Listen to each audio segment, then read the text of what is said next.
Hello guys, আমরা এখন 6 নম্বরটা অঙ্ক করব। Principles of finance, table of money format যে EIR ইফেক্টিভ ইন্টারেস্ট রেটের। 6 নম্বর হচ্ছে determine the effective interest rate for an investment with a nominal interest rate of 15% compounded monthly পড়ছে, তার মানে 12 দিয়ে আমাদের করা লাগবে। এক বছর সমান 12 মাস। তাহলে এখন আমরা অঙ্ক করতে পারি যে রিকোয়ারমেন্ট দেওয়া লাগবে। প্রথমে রিকোয়ারমেন্ট 1 দেয়া, যে ক্যালকুলেশন CALCULATION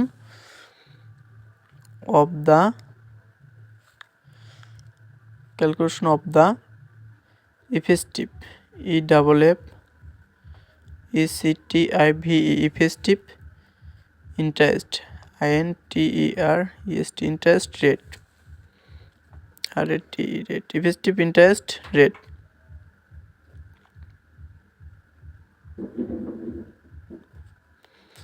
এখন we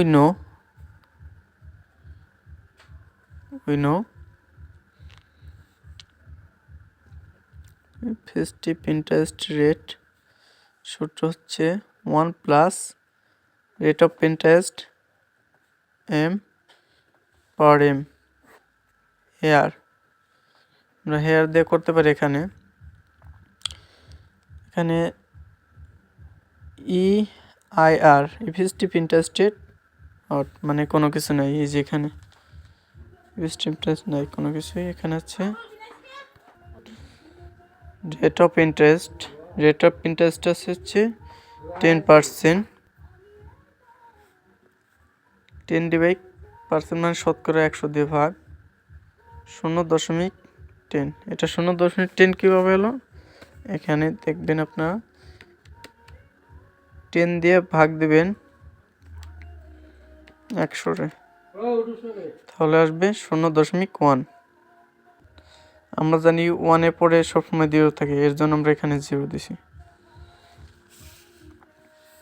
এখন আমরা মান বসিয়ে দেব। 1 প্লাস রেট অফ ইন্টারেস্টের 0.10 আর M এর মান হচ্ছে M সমান কত? 12। 1 বছর সমান 12 মাস। 12/12। এখন 1 প্লাস আমরা করতে পারি 1 প্লাস 0.10 ভাগ 12। এটা আমরা এখানে উঠাবো ক্যালকুলেটরে। তো আসে কত? 1.00833333 ছয়টা 3 ব্র্যাকেট দিয়ে আটকে দিয়ে পাওয়ার 12। এখন পাওয়ার 12 দিলে হয় 1.1047130067। এটা আসে। এটা এখন লিখলাম। লেখার পরে এটার সাথে গুণ দেব 100কে গুণ দিলে কত আসে দেখি আমরা। 100-রে তো 110, 110.47 এত পার্সেন্ট। তো উত্তর এটাই অ্যান্সার।